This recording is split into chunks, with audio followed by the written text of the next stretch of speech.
Bom, agora é a Vera. Seguinte, Gabriel. Eu estou iniciando um projeto e você vai ser o piloto desse projeto, vai fazer parte do plano piloto desse projeto. Que eu acredito que as pessoas elas têm que somar na vida, na sociedade, na sua existência. Cada pessoa tem um propósito e elas têm que somar com aquilo que elas são boas, com aquilo que elas têm de qualidade, vamos dizer assim. Do ponto de vista do conteúdo da conversa, seria mesmo que dizer que as pessoas têm que usar os seus talentos, né?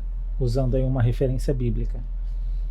Então, o meu grande problema é que muitas pessoas passam a vida toda sem usar os seus talentos, sem pôr em prática de verdade aquilo que eu acredito que é o seu verdadeiro propósito, né? Nós passamos a vida toda correndo atrás de coisas que vão perecer, né? Se você se tornar um empresário ou você se tornar um mendigo, isso não importa para o tempo, para o fator tempo, correto? Ou não? Pra mim não, mas pra quem vem depois de mim, sim. Você diz filhos. Família, né?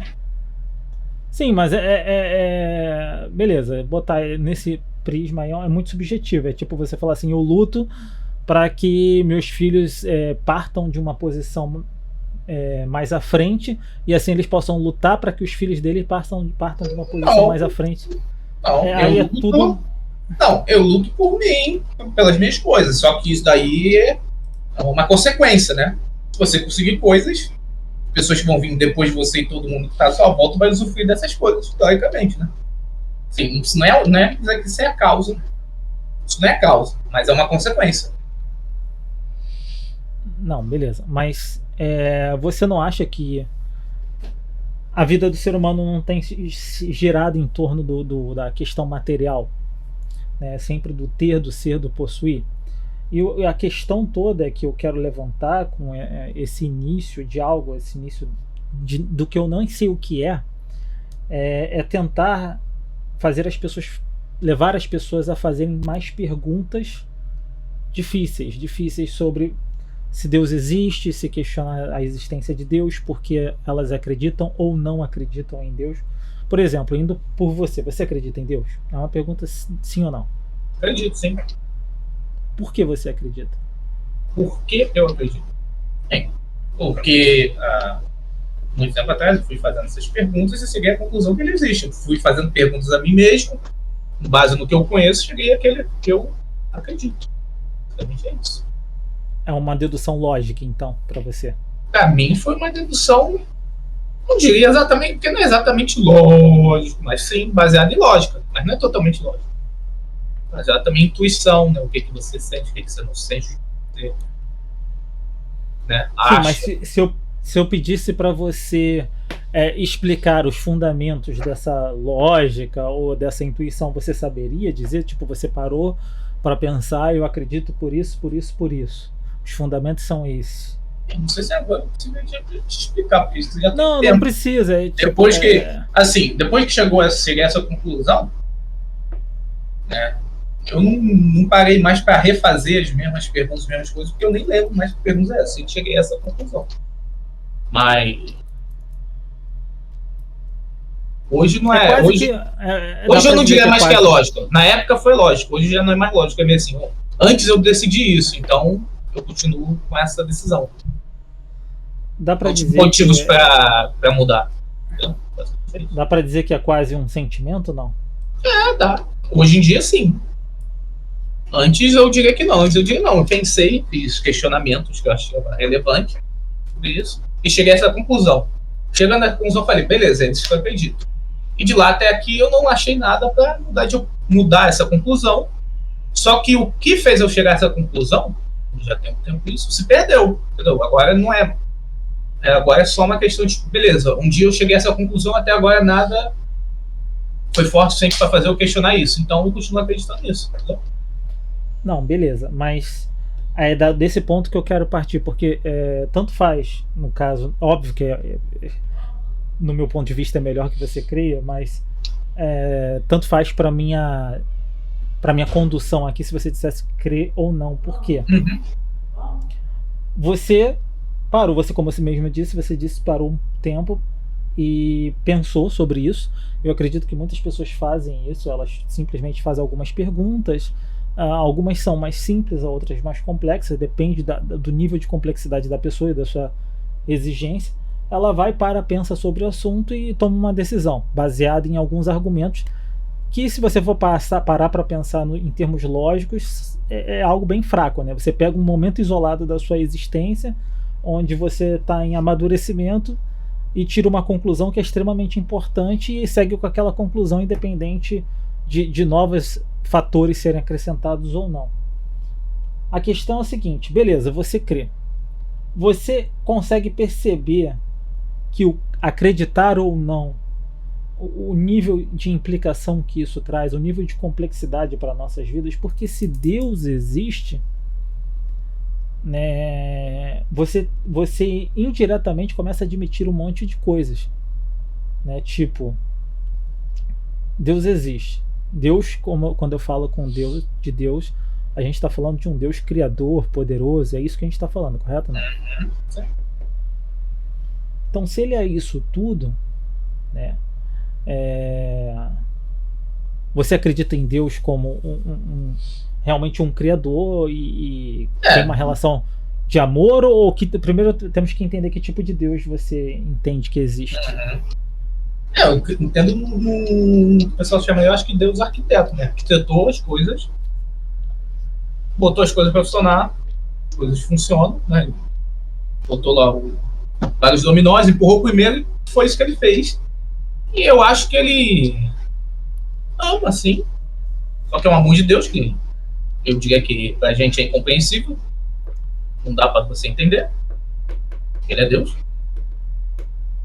E é basicamente isso. Eu diria que Deus não interfere muito nas coisas. Eu diria que ele mais tenta persuadir de certas formas, certas maneiras, mas não diria que Deus não interfere.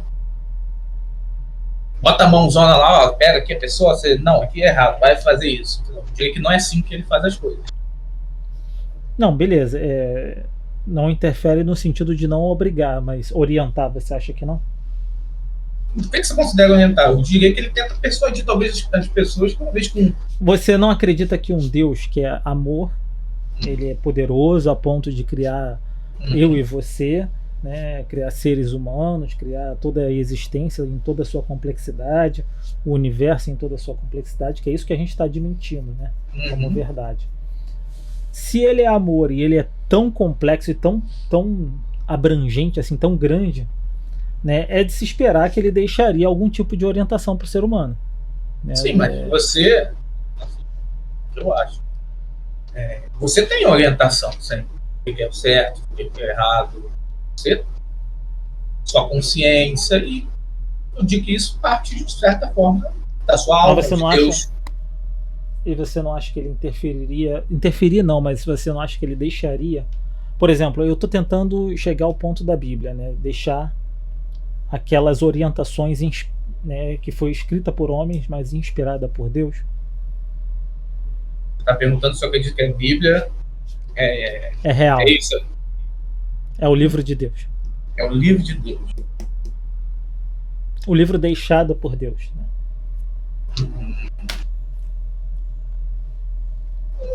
Eu diria que a Bíblia é, de certa forma, assim, são ensinamentos. Bons ensinamentos. O que invalidaria a Bíblia? O que invalidaria a Bíblia? Em que sentido? Validar em que sentido? O que tornaria ela inválida como uma coisa não 100% confiável, como produto porque foi escrito... Bem, primeira coisa, foi escrito por humanos, né? Então, passível de erro. Mas um Deus todo-poderoso, arquiteto, criador e amoroso, ele iria presenciar seres humanos escrevendo coisas sobre eles que iriam enganar outros seres humanos ao longo de gerações e não iria fazer nada para impedir? Mas aí, pensando assim, a gente temos outras religiões que têm livros e escreve sobre Deus e ele permitiu isso. Eu não acho que isso é um argumento. Eu acho o seguinte, assim que eu penso, são pessoas, mesmo pessoas, vamos dizer, iluminadas por Deus, certo? A gente pode considerar uma pessoa como um copo, Deus como um mar. Se você tem um mar, você pega o copo, você enche o copo com água do mar, beleza. Você encheu um copo, mas o mar continua um mar, né? Você não chegou nem perto de nada, né? Não, tudo bem. Mas você concorda, eu concordo na sua argumentação de que existem outras religiões com outros tipos de orientações.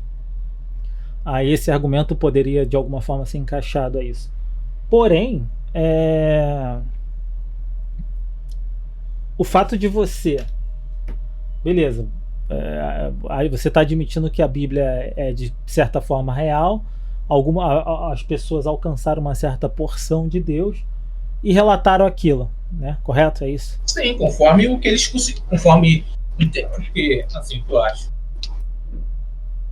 Pelo que eu entendo, posso estar falando merda. Porque a primeira parte da Bíblia, o antigo, o pessoal chama de Antigo Testamento, a maior parte foi oral durante muito tempo, né? Que é baseado lá nos judeus, né? No povo judeu. Então é uma parte oral. Então isso já causa problemas, né? No sentido de que as coisas vão se perdendo, vai seccionando coisas, porque é ser humano. Quantos anos não foram antes disso ser posto no papel? Né? Então, como ser humano é falho, algumas coisas vão se perdendo e outras vão se adicionando. Outro problema é as pessoas, por exemplo, eu e você. Nós somos. Muito do que nós somos é baseado no nosso ambiente, né? A mesma coisa para eles antigamente. Muito do que eles eram é baseado no que eles conheciam antigamente.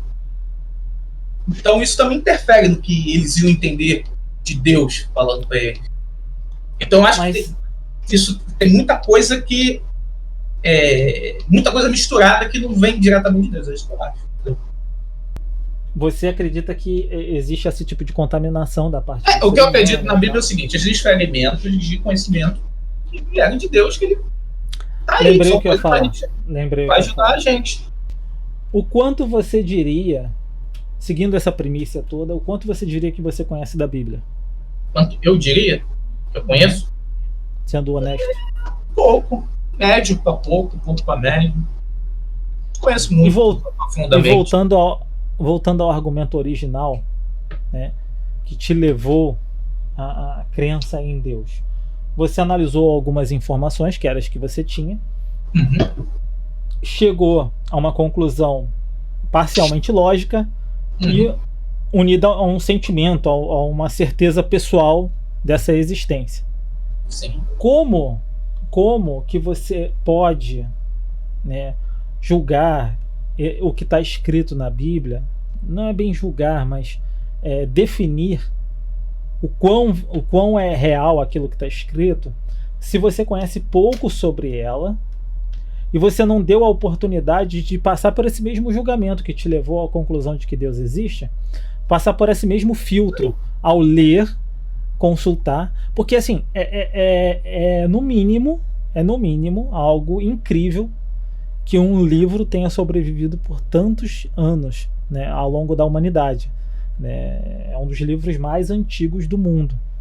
Sim. E ele sobrevive e muitas pessoas, é incrível que muitas pessoas creem nele. Sim, mas então, mas olha só, isso eu já não acho um argumento bom. Por quê? Porque da mesma forma existem outras religiões que são antigas. Por exemplo, o judaísmo é mais antigo, né?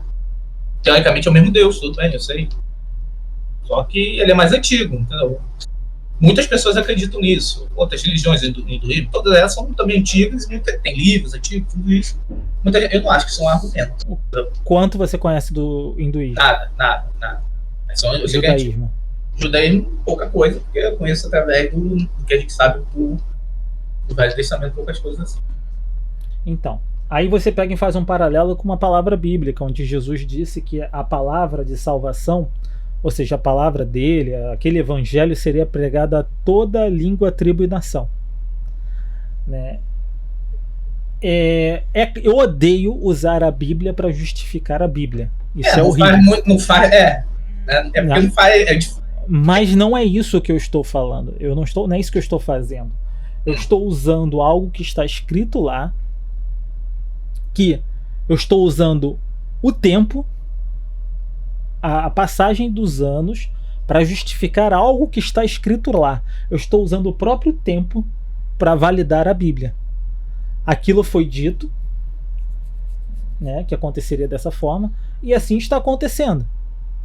Né? Muitas pessoas têm conhecimento dessa religião, de Cristo, dessa tal salvação, dessa tal... dessa religião, eu odeio a palavra religião, mas dessa crença, dessa informação. Eu não vou nem usar a palavra verdade porque ela pode ser tendenciosa, mas dessa informação. E você você vê, é óbvio que a gente conhece muito pouco do mundo, então é difícil falar com certezas, né? Mas você vê pessoas que continuam propagando essa mensagem, pessoas que continuam acreditando nessa verdade, pessoas que continuam relatando ter experiências com esse tipo de verdade, não com a Bíblia em si, mas com a verdade de Deus como um contexto, né, dentro da Bíblia. Então, eu acho que o próprio tempo e as experiências vividas por outros são um bom fator de validação. O tempo, na verdade, ele valida tudo, ou invalida. Sim, mas assim, na questão do tempo, é muito tempo, sim, mas não é tanto tempo assim. Essa que é... Quantos a Bíblia tem o quê? 2 mil anos para a gente chegar no tempo de Jesus. É o quê? Mais 2 mil anos para chegar no começo do... É isso? Sim, na verdade, Jesus nasceu dizem alguns que Jesus nasceu no ano 30 depois de Cristo, o que é meio redundante. Mas tudo bem, isso não importa muito. Mas o que eu falo é assim, vamos dizer, 5 mil anos. 5 mil anos não é tanto tempo assim. Seriam 6 mil, né? Você diz do 6 mil. Exatamente. Não é tanto. É bastante tempo. Sim, para eu e para você, é tempo infindável, né? A gente não consegue nem pensar. Só que no grande esquema das coisas não é muito tempo. Né? Sim, mas aí eu volto no mesmo... O que eu estou querendo dizer é o seguinte. Pessoas que creram na Bíblia como um livro sagrado, como informações divinas, e viveram as suas vidas de acordo com aquele manual, muitas pessoas ao longo dos tempos relatam ter experiências que comprovam isso. Certo? Bem.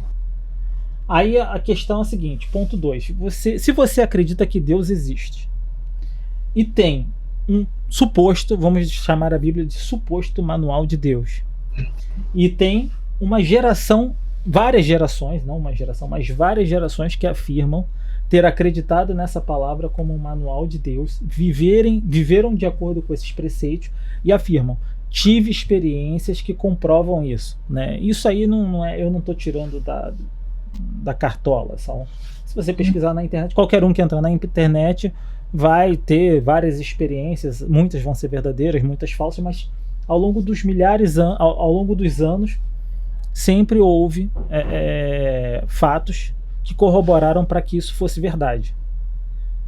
O que eu quero dizer é o seguinte, se a gente crê em Deus, existe um livro que supostamente me aproxima dele, por que eu eu nem tento conhecê-lo? Tá, mas olha só.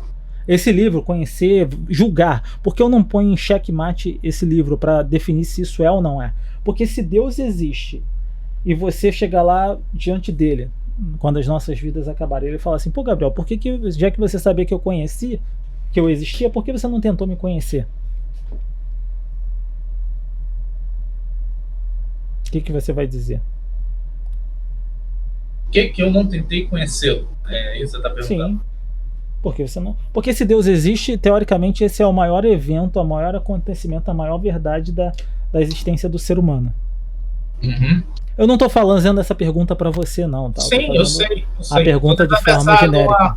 Estou tentando pensar o que eu poderia dizer. Se ele te perguntar assim, beleza, você sabia que eu existia, você sentiu, você teve um contato etéreo comigo no sentido de sentimento, inspiração, e por que ficou só nisso? Ele ficou só nisso. Bem,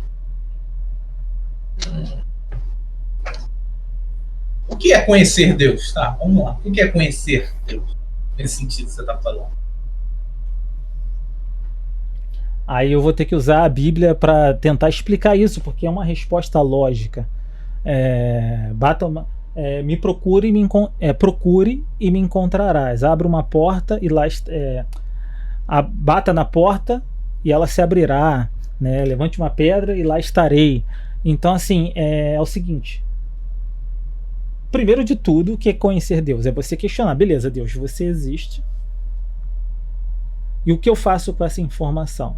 O que eu tenho de disponível? Bom, eu tenho uma galera que ao longo de milhares de anos acreditou que existe um manual de Deus. O primeiro passo é tentar entender esse manual, para ver se ele é verdade ou não. Porque eu preciso descartá-lo ou admiti-lo que ele é real. Ou ele é real ou não. É o primeiro passo, correto? Não necessariamente, ele pode, né, ser algumas coisas reais, outras não, né? É o que eu falei. Sim, mas aí eu tenho que passar pelo meu julgamento, correto? Tudo bem, passa pelo meu julgamento. Mas como que eu vou dizer, isso daqui é real, isso daqui não é real, isso daqui foi distorcido, isso daqui não foi? Como que eu não conheço nada, vou dizer isso, entendeu? Como que eu vou falar, por exemplo, vamos dizer que vamos dizer que a Bíblia escrita certinho, o cara, inspiração de Deus, fez tudo certinho, certo? Escreveu lá em hebraico, aramaico, certo? Sim. Beleza, tava lá tudo certinho. Aí chegou, o pessoal traduziu para latim, para não sei o que, para cá, chegou aqui. E vamos dizer que foi nessa tradução que teve um erro. Como que eu vou poder dizer, não, aqui tem um erro, não é isso daqui que ele quer dizer, é isso daqui e tudo outro, entendeu? Nesse caso que é bem só a pontinha, só o finalzinho, né, até chegar na gente, já tem esse problema. Imagina todo o resto. Como que eu não conheço, vamos dizer, eu não conheço nada disso, vou poder dizer, essa parte do conhecimento aqui é bom, isso daqui é ruim. A única coisa que eu vou poder usar é meu instinto, o que eu senti, o que eu não senti, mas isso não é válido para eu poder falar, não, isso daqui veio de Deus, isso daqui não. Entendeu? Então, eu, por uma inferência lógica, diria que é o seguinte: eu pegaria a própria Bíblia, iria pensar alguma coisa dela e iria fazer prova de Deus, né? Ele mesmo diz lá no Antigo Testamento: fazei prova de mim e vede que sou bom. Já no Novo Testamento, Paulo vai dizer: todo aquele que tem falta de entendimento e de sabedoria, peça a Deus e ele a dará. Então, eu acho que em vez de complicar muito a coisa, né, se eu acredito que Deus é real, se eu entendo que ele existe, e existe a mínima possibilidade desse livro ser um manual dele, eu pego uma palavra desse livro, devolvo para Deus e falo: responde. Aqui diz que se eu tiver necessitando de sabedoria, você me dará. Eu não sei se esse livro é verdadeiro. Então me diga, me mostre. Sim. Só que aí a gente... Ok. Se o livro for verdadeiro e for escrito por Deus, ele vai cumprir a palavra dele. Se ele cumprir a palavra dele, ele vai te provar que é verdadeiro. Só que aí a gente entra num problema que é o que a gente tem hoje. Quantas denominações da religião cristã, vamos dizer, né, existem? Quantas diferenças, mesmo que minúsculas, mesmo que pequenas, existem hoje? Você perguntar pro pastor X, pro pastor Y, pro padre A, pro padre B. Mas eu não tô falando para você buscar intermediários. Não, mas não é isso que eu tô falando. Não é isso. Eu tô falando que essas pessoas têm entendimento diferente entre elas. E eu vou ter entendimento diferente de você e de outras pessoas. Quem vai estar certo nisso, entendeu? É isso que eu quero dizer. Não tô falando, procure pastor, tô falando. Tô dando exemplo de pastores e padres, porque são pessoas que, né, teoricamente, deveriam estar lendo e buscando. Defina a verdade para mim, Gabriel. O que você acha que é a verdade? A verdade, ela é eu acredito eu acredito. É mutante? Ela muda de acordo com o observador? De certa forma, eu acredito que existe uma só verdade. A verdade é a única, mas às vezes você não tem acesso a essa verdade. Às vezes a única coisa que você tem é um vislumbre, é uma sombra. Você não consegue ter acesso àquela verdade. Está além do seu alcance. E aí você vai ver uma meia-verdade, né? Então você acha que às vezes a gente vê as coisas embaçadas? Acho que sim, com certeza. Porque dependendo, porque é o seguinte. E de onde você tirou essa conclusão? De onde eu tiro essa conclusão?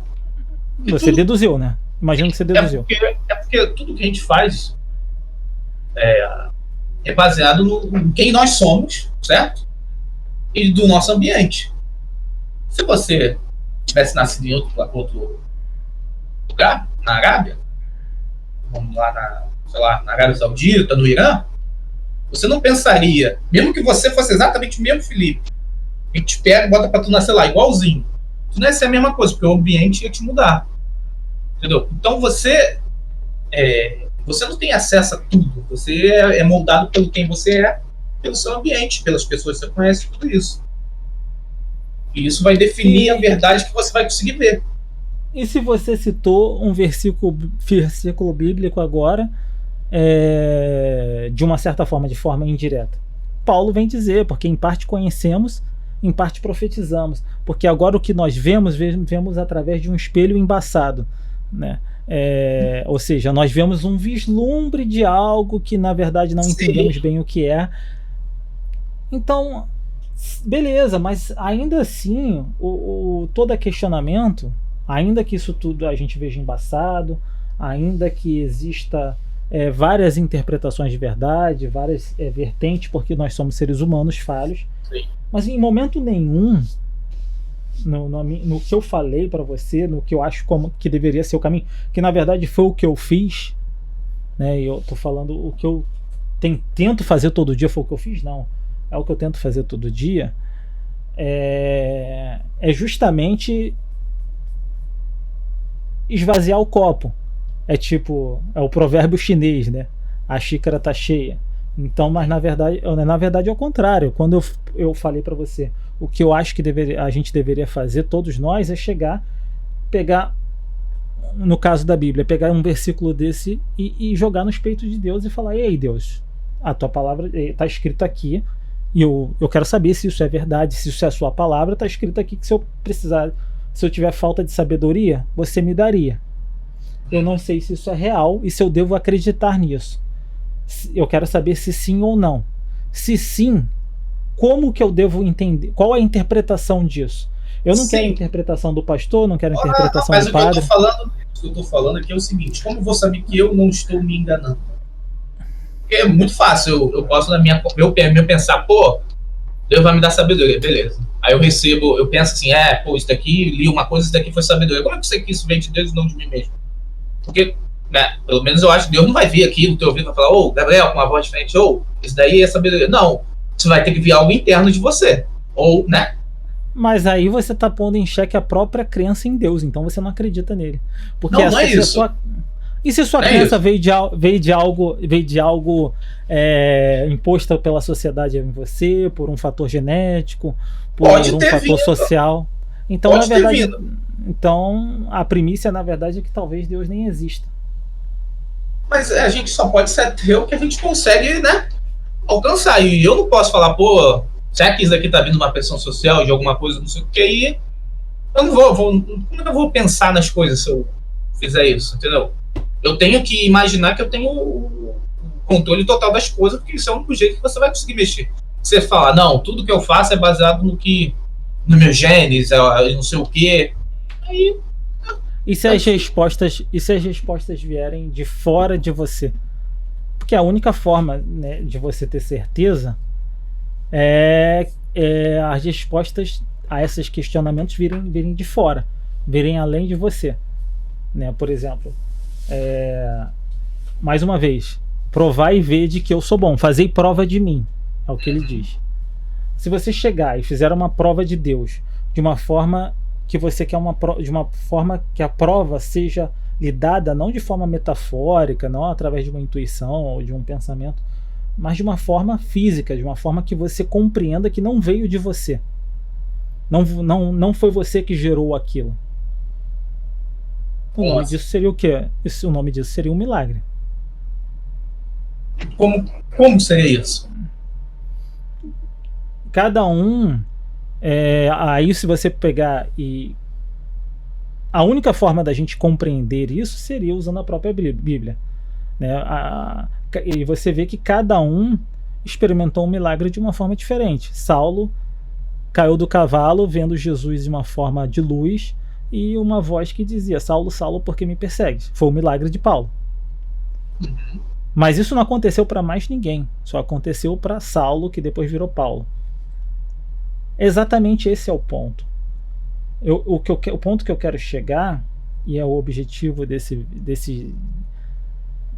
tal projeto que eu quero fazer, e você está sendo o piloto, como eu disse, é que tanto eu como você ou muitas outras pessoas que eu acredito que existem ao mundo afora e que vão estar vendo esse vídeo em algum momento, elas até acreditam em Deus, até são pessoas em termos sociais, em termos de conceito pessoal, até são pessoas boas, mas elas dão muito pouca importância, isso é uma redundância, muito pouco, né?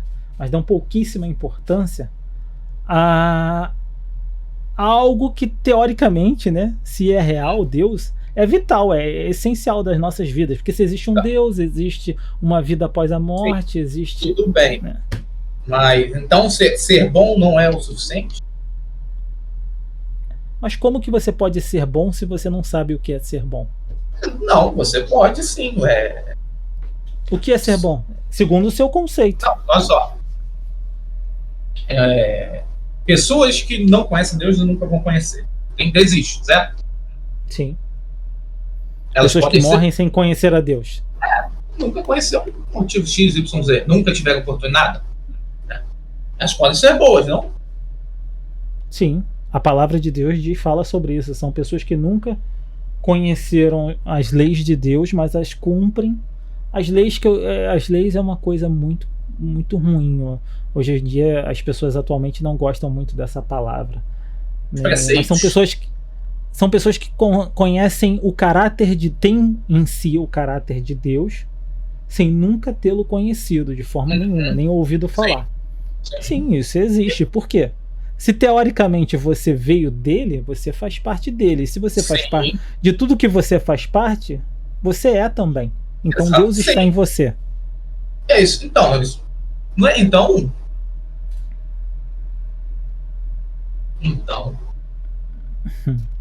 a pessoa pode ser boa sem buscar esse conhecimento, sem ter, certo? Mas não por um entendimento próprio. Não porque ela compreendeu os caminhos da bondade. Não, eu vou fazer isso porque aquilo vai ser bom e aquilo outro vai ser bom. Porque o que é bom é subjetivo, né? Você pode ficar milionário hoje e dar tudo para sua família, e isso pode ser algo ruim. Você pode ficar rico hoje e isso se tornar algo ruim para você, te levar por caminhos ruins. Pode. É muito subjetivo o que é bom. O que é bom, ele muda de acordo com o observador, com o tempo, com as circunstâncias. Pode, parte. E tem coisas que são boas sempre. Você ajudar uma pessoa é sempre bom. Coisas, eu acho que tem coisas que são boas. Sim. Coisas que são subjetivas.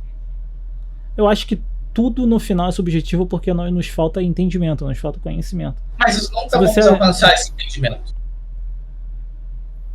Sim, aí... Mesmo que você procure Deus, você vai continuar com o seu... Né? Você não vai ter entendimento das coisas. Você não vai falar, bom, se eu ajudar fulaninho com esse dinheiro, ele na verdade, no final, ele vai fazer uma besteira que vai... Não, você não vai ter esse entendimento. Você vai continuar com o entendimento que você tem. É por isso que a proposta não é ter entendimento, porque obviamente nós nunca vamos entender tudo. Sim. Muitas pessoas morrem sem conhecer a si mesmas, do que são capazes, do que não são. Se trata de ter intimidade, é por isso que se trata de conhecer, né? Por que eu tenho alguma intimidade com você, com a sua mãe? Porque eu chego aí do nada e entro e tal? Porque eu já morei com vocês, porque eu tenho algo que talvez o Fernando nunca vai ter, ou outros parentes, porque eu morei, a gente fez parte da mesma família por anos. Sim. Então isso gera o quê? Intimidade. Sim. Então, intimidade veio da onde? Do conhecimento, do convivência. É exatamente isso que eu tô falando. As pessoas não querem conhecer nem conviver com Deus. Uma pergunta. Tem como você... Deus é pai, certo? Deus é o quê? Pai. Deus é pai, né? Te criou, teu criador. Uhum. Tem como não ser íntimo com quem te criou? Tem. Como claro. Você tem parte dele. Tem? Como você não tem nenhuma intimidade... Você não percebeu, mas as perguntas são diferentes. Eu posso continuar tendo parte de algo e não conhecer esse algo. Bem, mas tem como alguém te criou... Você sabe como o seu coração funciona? Um pouco. Você sabe como os seus rins funcionam? Eles fazem parte de você. Sim, tudo bem, mas eu... Continua fazendo, vai fazer até o fim da sua vida. E você nunca vai conhecê-los. Tudo bem. Mas é isso que eu tô falando. Eu preciso conhecê-los. Eu preciso conhecê-los? Essa aqui é a pergunta. Para fazer o que é bom para eles? Se você soubesse hoje que os teus rins estavam... Sei lá, óbvio, isso não vai acontecer se Deus quiser. Não, mas se você soubesse hoje que seus rins estavam com problema, estavam funcionando a 50% da sua capacidade e você precisava beber mais água para dar uma melhorada, e, enfim, 40%, enfim, não vamos falar 50%, vou falar 80%, que é uma coisa menos crítica. Uhum. Se você falasse assim, eu sinto que os meus rins precisam de água, você faria o quê? Você beberia água? Sim, mas você sente, tudo isso você sente sem conhecer. Você faria muito melhor se você conhecesse. Pode até ser que sim.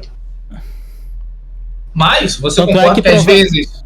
Não, você concorda que às vezes pouco conhecimento te leva a fazer pior? Se você acha que conhece uma coisa que na verdade você não conhece, pode te levar a fazer pior do que se você não conhece? E tudo bem que você deu a analogia, só que a gente tá falando de Deus, que é algo muito mais efêmero, complicado, é muito... Para você achar que conhece sem conhecer, é muito fácil. Né? Sim. Se você procurar na internet, vai ver várias pessoas que acham que conhecem e não conhecem. E o mal que elas fazem não é só elas, é a todo mundo. Sim. Né? Isso sempre aconteceu. Eu acho que na Bíblia o pessoal chama de falso profeta, esse tipo de coisa, né? Ser ruim para todo mundo. E mais uma vez, aí é o que eu falo. É por isso que eu acredito que Deus é real e a Bíblia também é real, no sentido de palavra de Deus, por uma questão lógica. Você mais uma vez citou um versículo bíblico sem saber. A parábola dos talentos. Você está me dizendo assim, não, é muito perigoso, né, eu tentar conhecê-lo, porque talvez eu não vou estar tendo intimidade com ele, vou estar tendo atitudes que vão me levar por caminhos onde eu vou estar achando que eu estou sendo guiado por Deus e na verdade sou eu. Não foi isso que você falou? Não, eu tô falando que isso acontece, não tô falando que é perigoso, eu tô falando eu tô falando que isso é algo que acontece. Mas é um perigo, correto? Tudo bem, é um perigo, mas isso se vai te parar. Eu não acho que isso é um motivo para você não querer conhecer, mas eu tô só te falando. Que isso acontece quando você tem quando alguma pessoa às vezes tem a prepotência de achar que conhece e não conhece, entendeu? Então, de guiar os outros, esse tipo de coisa. Na parábola dos talentos, o servo mau, ele falou que, olha, eu peguei seu talento e enterrei, porque eu sabia que você era um homem mau e iria cobrar de mim caso eu perdesse esse talento. Eu tô meio que fazendo uma releitura da parábola. Uhum. E o senhor da casa que deu os talentos para ele falou: homem mau, né? Você não multiplicou seus talentos, você não fez nada com ele, agora eu vou tirar o talento de você, vou tirar tudo que você tem e vou dar para quem tem mais, né? Aí Jesus fala: em verdade vos digo, aquele que não tem, até o pouco que tem lhe será tirado. Por quê? Porque ele ficou com medo ali de avançar e tropeçar, vamos dizer assim, né? Seria isso aí, tipo, eu tenho medo de tentar buscar uma intimidade com Deus e começar a agir por conta própria. Quando eu falo isso, eu só quero dizer para as pessoas terem se precaver disso, né? Pensa, eu entendo. Não falo, não faço, só falo. Pense, né? Sim, sim. Você é algo que acontece, tem que ter, não é algo assim, não, tá, pô, sei, vambora, assim. Você tem que ter um pouco de precaução com essas coisas. Mas é por isso que ele fala, fazei prova de mim. Né? Você acha, vamos supor, né? Você tá lá numa trajetória, conhecendo a Deus. E o seu coração tá nesse ritmo aí, nesse rumo aí que você tá falando. É um coração puro. Você vai chegar para Deus e vai falar assim, Deus, eu sinto que é para eu tomar... Vamos supor que você fale assim, eu sinto que é para mim, para tomar uma atitude, mudar de cidade, e lá eu vou... Né, eu vou fazer algo diferente, vou encontrar pessoas, vou né, começo a falar sobre Deus e aí você vira para Deus e fala assim, Deus, está acontecendo tudo muito rápido, as pessoas estão me perguntando sobre você e eu tenho medo de falar sobre você porque eu não sei se isso está vindo de mim. Você acha que se você chegar com um coração puro, com esse medo real diante de Deus e falar, olha, eu tô com medo de falar coisas que não são de você acha que ele não vai te dar, como um Deus que é pai, que é amor, você acha que ele não vai te dar nenhum tipo de orientação? Mas a questão, ele pode dar orientação, mas eu posso muito bem não compreender, não ver. Pelo menos no meu caso, eu acredito que Deus é muito sutil. Eu acredito que é muito simplificando a coisa. Você tem uma boa condição financeira. Aí alguém te pede ajuda. Mas não uma ajuda de alimento, porque isso aí eu creio que você não precisa nem pedir a Deus. Não, você não precisa perguntar a Deus se você pode comprar uma quentinha pro necessitado ou ajudar com uma cesta básica. É meio óbvio isso aí.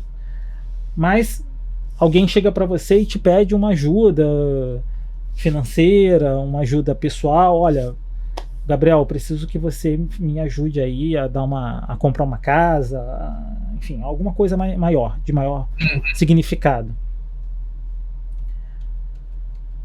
Se você acha que se você chegar a Deus e falar, Deus, olha só, eu quero ajudar essa pessoa, é do meu coração, é da minha vontade de ajudar, mas eu tenho medo de fazer mais mal do que bem a ela.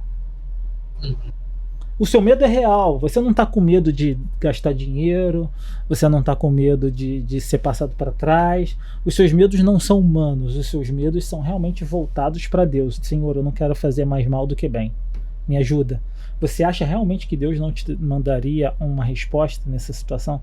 Vendo o teu coração sincero, você não acredita nisso? Eu não sei.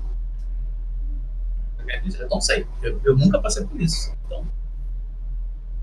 Aí é que tá o medo de dar resposta ou de não ter resposta leva muitas pessoas a não fazerem nem a pergunta. É onde eu tô querendo chegar. As pessoas não estão muito preocupadas. Todos esses questionamentos, eu não sei, talvez, quem sabe, talvez não seja bem assim, acabam se tornando para nós seres humanos uma desculpa para viver nossas vidas de forma muito comum, muito cotidiana, né? Trabalhar, conquistar, produzir, ser, ter, no meio de tanta coisa, tanto questionamento, tantas incertezas no que diz respeito a Deus.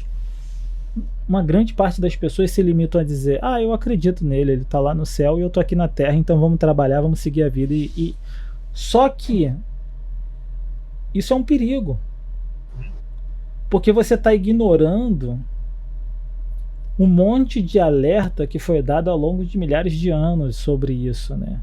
Sobre aquele que amar a sua vida, perdê-la-á, né? A sua vida cotidiana e tal. E muita gente negligencia isso.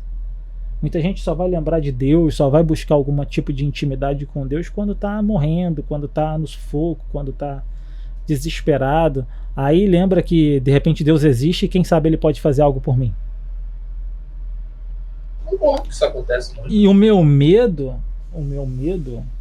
e aí onde entra aquilo que eu estou falando e é o que eu acredito, o meu medo é que eu também entendendo isso como uma verdade, essa argumentação que eu fiz agora, eu também não posso ficar parado, calado e não usar, digamos, os meus talentos para suscitar pelo menos esse tipo de pensamento. Eu entendo onde você está. Entendo. Né? E é por isso que eu acabei falando com você primeiro, porque como eu disse, eu acredito que você é uma pessoa boa, com potencial bom segundo os meus conceitos, e com um potencial enorme, né? Um potencial enorme que eu digo diante de Deus, porque, como Jesus mesmo disse, chegará o tempo em que eu buscarei os verdadeiros adoradores, aqueles que adoram em espírito e em verdade. Aquelas pessoas que são boas, que têm um coração puro, como ele disse, em verdade vos digo que se não for como uma dessas crianças, não entrará no reino dos céus. Ou seja, puro, inocente, como... Porque na verdade toda essa corrida, toda essa luta do mundo, do dia a dia da vida, nos torna cada vez pessoas piores. Sim. Mas me pergunto, você fazer o que Deus pediu já não é você adorar Ele, conhecer Ele, fazer o que Ele pede? Todos? Teoricamente, nós vamos ser bem simples, sei lá, os 10 mandamentos que Ele bota lá, que são 2: amar a Deus sobre todas as coisas e amar teu próximo como a ti mesmo. Se você fizer isso, você já não adora Deus? Porque você faz o que Ele pede? Mesmo que você não conheça ou não procure conhecer, vamos dizer, você já não... Isso por si só já não é adorá-lo, conhecê-lo de certa forma? Se eu chegar para você e falar assim, Gabriel, você vai ser promovido na empresa se você trabalhar muito.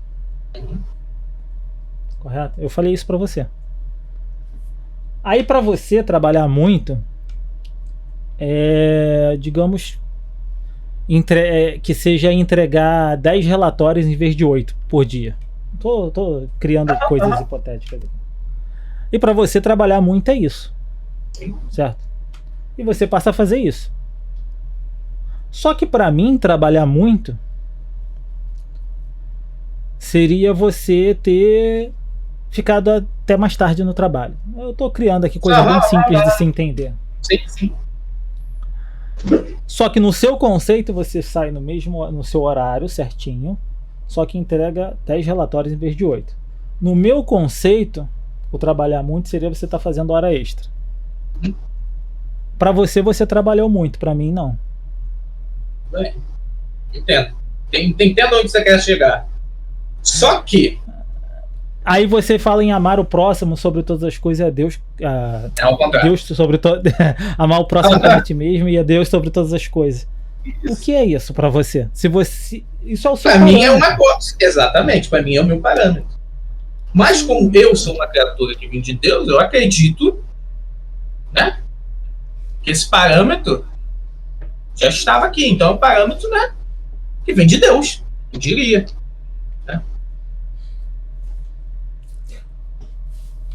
Ou não? Você compreende que quanto mal... Eu sei que o seu argumento não é tendencioso, é inocente. Sim, mas você entende quanto mal pode ser feito, gerado, usando esse argumento como resposta? Eu sei. Entendo. Dizendo assim, eu tô fazendo o que eu acho certo. Eu sei. Muito mal já foi feito, sendo assim. Eu acho que isso é o certo, você faz isso aqui, né? Uma justificativa pro seu mal. Voltamos à estaca zero. Se nós sabemos que nós não sabemos nada, né? O que nós sabemos pode estar errado e muda, né? Se você fosse conversar com o Gabriel de 10 anos atrás, vocês iriam discordar? Provavelmente. Sim. Só que a minha questão é o seguinte: nós não sabemos nada. E nós vamos continuar sem saber nada. Por mais que conheçamos, não conheceremos nada. Entendeu? Essa é a minha questão. Eu não acredito que, mesmo que você, Felipe, chegar hoje, chegar hoje, não, chegar 20 anos atrás, você parar tudo e falar, não, eu vou parar tudo, vou só estudar, conhecer Deus, fazer o que ele pede, fazer tudo. Eu não acredito que você conheceria nada ainda. Mas, conheceria essa mais. nova... Conheceria mais. Mas ainda assim não seria nada e isso ainda estaria... Os mesmos problemas que todos têm, você ainda teria de fazer, com o seu conhecimento incompleto, fazer coisas, né? Tipo, achar que algo é bom e não é. Você estaria no mesmo lugar. Mas aí entra a fé, que é o firme fundamento de todas as coisas. Ou você acredita em Deus ou não. Porque o que Deus faz é o seguinte, é falar para você, Gabriel, tá aqui esse carro tem combustível para andar 500 quilômetros. Você vai sair daqui do Rio e vai para Curitiba, por exemplo. Só que você sabe que o carro tem capacidade para 500 quilômetros. E você também sabe que Curitiba, aqui do Rio de Janeiro, fica a cerca de 900 quilômetros. Você sabe com certeza que você não vai chegar lá. Você tem certeza que você não vai chegar ao seu objetivo final, ao destino final, ao ápice, ao conhecimento pleno. Você sabe disso. Mas mesmo assim você vai, porque você acredita nele. Você acredita que ele vai fazer alguma coisa, ele vai tomar alguma decisão, vai fazer alguma intervenção, que mesmo sendo humanamente impossível, você vai chegar ao seu destino. Aí entra mais uma vez a Bíblia, que foi o que Pedro disse para Jesus. Perguntou a Jesus, quando Jesus falou assim: é mais fácil um camelo passar por um buraco de uma agulha do que um rico entrar no reino dos céus. E Pedro vira para ele e fala, eu acho que foi Pedro, então quem pode se salvar? Aí ele diz, as coisas que são impossíveis para o homem são possíveis para Deus. Então,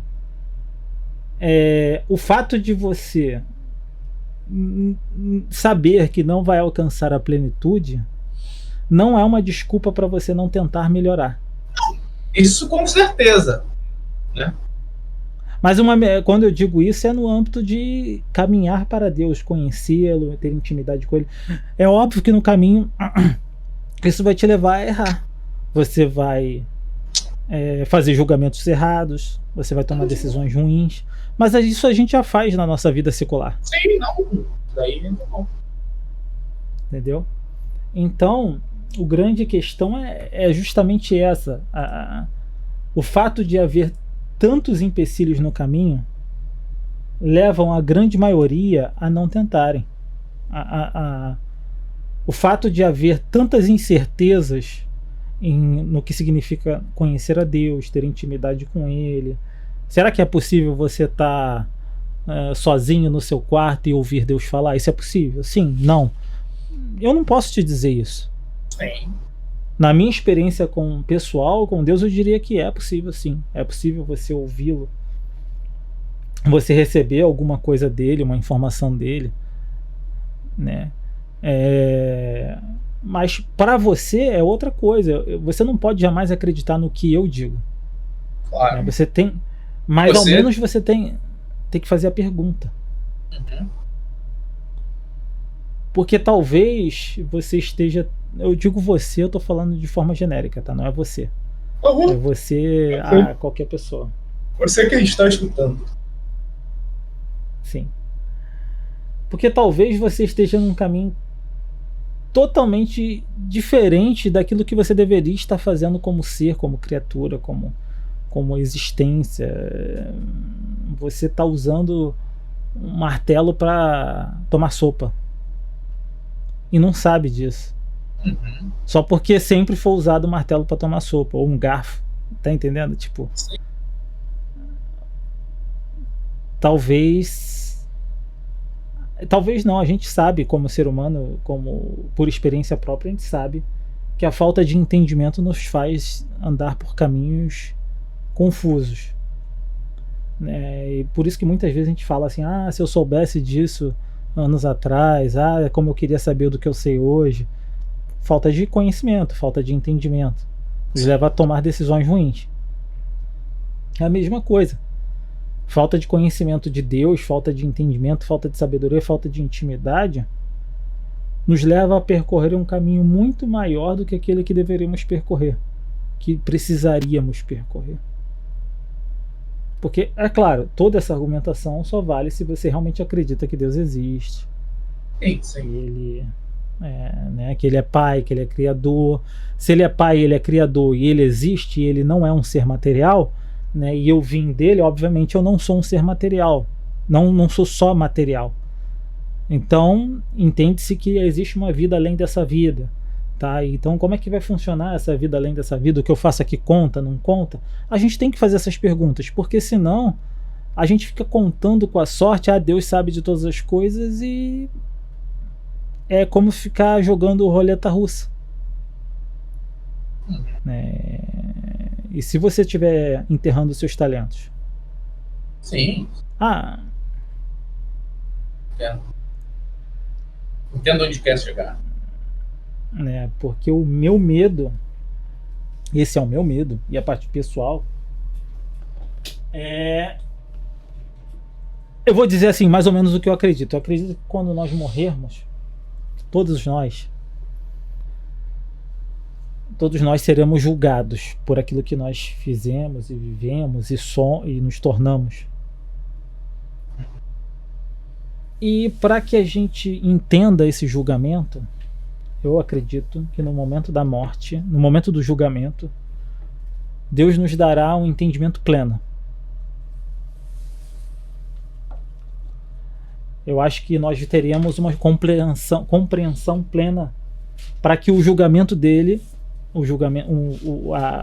não o julgamento dele, mas a explicação dele sobre as nossas vidas, sobre quem somos, o que nos tornaremos, para onde iremos, seja compreensível.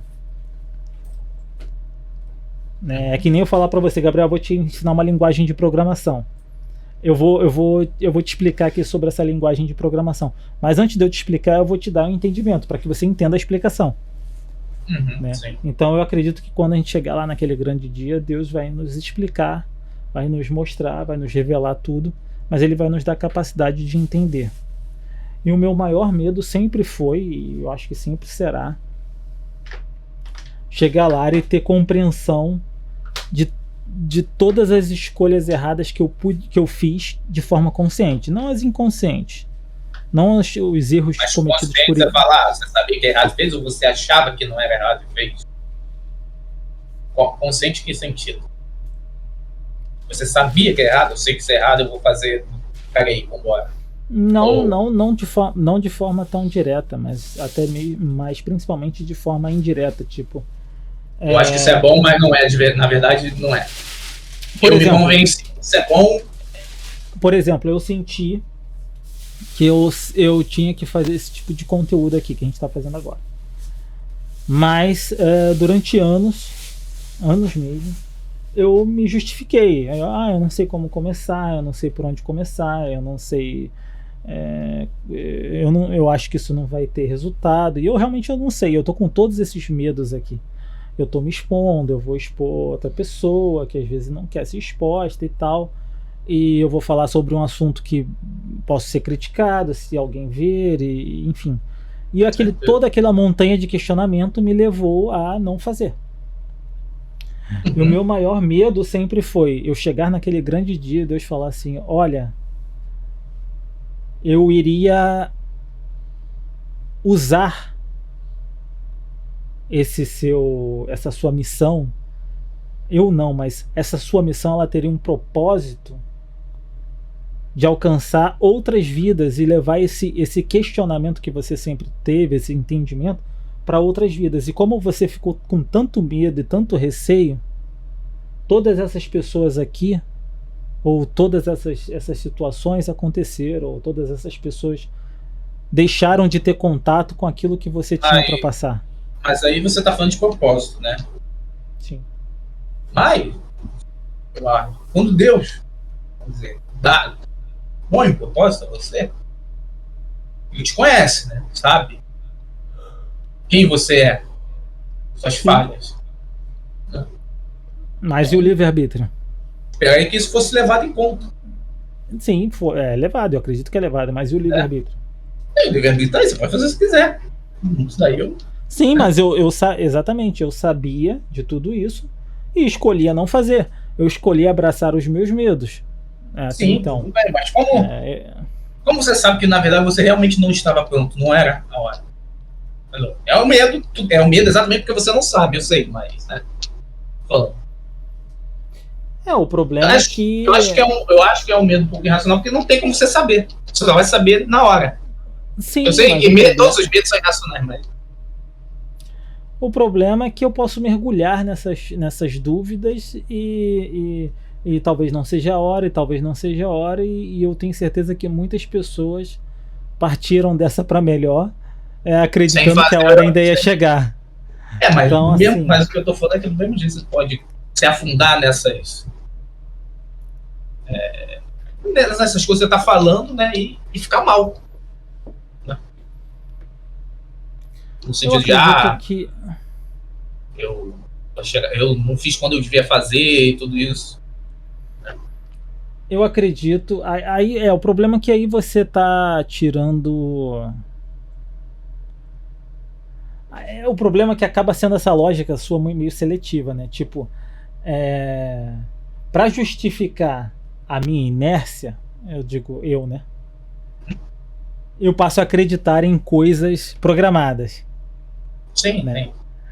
Para usar o argumento de algo programado, destino, Deus, plano, propósito, para que eu me mexa, por exemplo, nós estamos tendo essa conversa. Sim. Então isso é um propósito? Eu não sei se eu acredito em propósito, eu acho que é muito... bate muito com o livre-arbítrio. Não no propósito nesse sentido assim, Felipe... o propósito do Felipe é fazer tal coisa. Não no sentido de ele vai fazer tal coisa.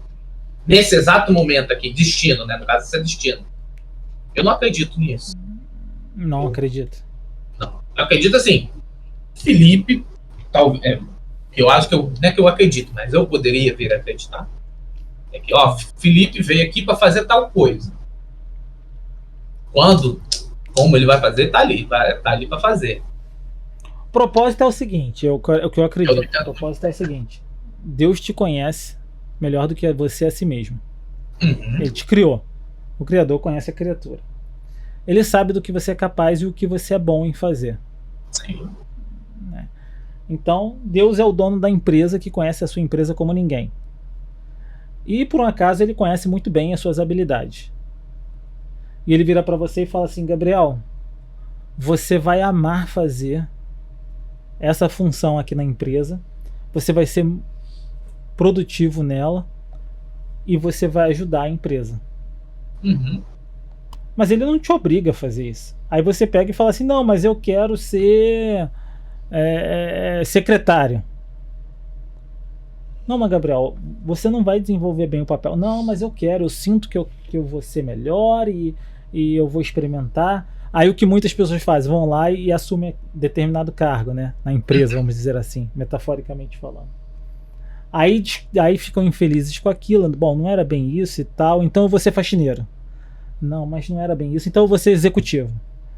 Aí as pessoas passam a vida toda pulando de galho em galho, mas nunca se preocupam em fazer aquilo que exatamente elas foram chamadas ou escolhidas para fazer, às vezes por considerar grande demais ou pequeno demais.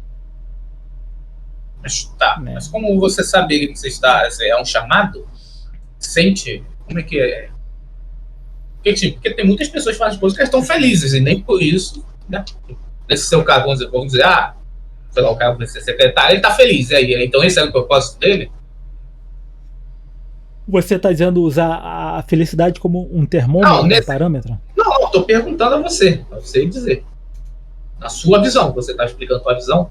Como você saber que você está fazendo o seu propósito? Essa é a pergunta. Isso é vir de Deus. Não de você. É isso. Eu acho que é simples, mas complicado. Ótimo. Seu julgamento, acho que a única forma de fazer isso é o seguinte: seu julgamento não pode passar por conceitos humanos. Nunca. Porque se ele passar por conceitos humanos, você tá errando. Tipo, eu sou muito feliz, né, na minha vida porque eu tenho uma esposa bonita. Eu sou muito feliz na minha vida porque eu tenho dinheiro. Eu sou muito feliz na minha vida porque eu compro tudo que eu quero. Isso é conceitos humanos. Isso é mentira. Mas nós somos humanos. A gente não tem como ter conceitos não humanos. Ou tem? Sim, tem. Então, que conceitos seriam não humanos? Quando você fala menos de você e fala mais do outro, isso é contra... Não é bem contra a nossa natureza, né? Mas contra o nosso...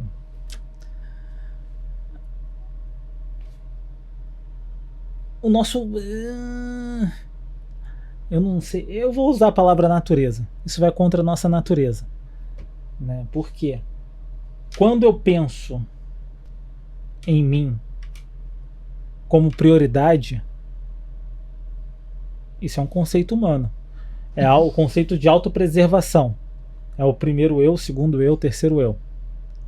Né? Eu vou fazer isso porque isso vai me dar dinheiro, eu vou fazer aquilo. Quando a prioridade começa a ser você, eu vou chegar aí na sua casa e vou falar assim: Gabriel, poxa, eu preciso da tua ajuda para ir ali comigo fazer algo. E você vai falar assim: não quero não, porque eu quero fazer nada. Não quero fazer nada.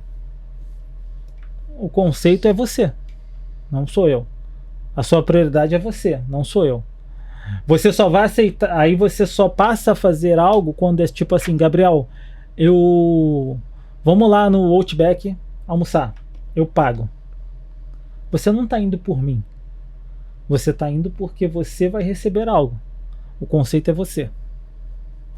Aí eu não concordo muito com a tua definição de conceitos humanos, porque eu diria que isso ainda é um...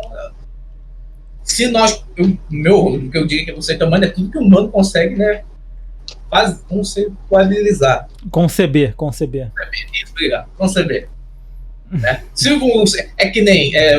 tem coisas que seres humanos não conseguem conceber. Tipo, pensa numa cor que não existe.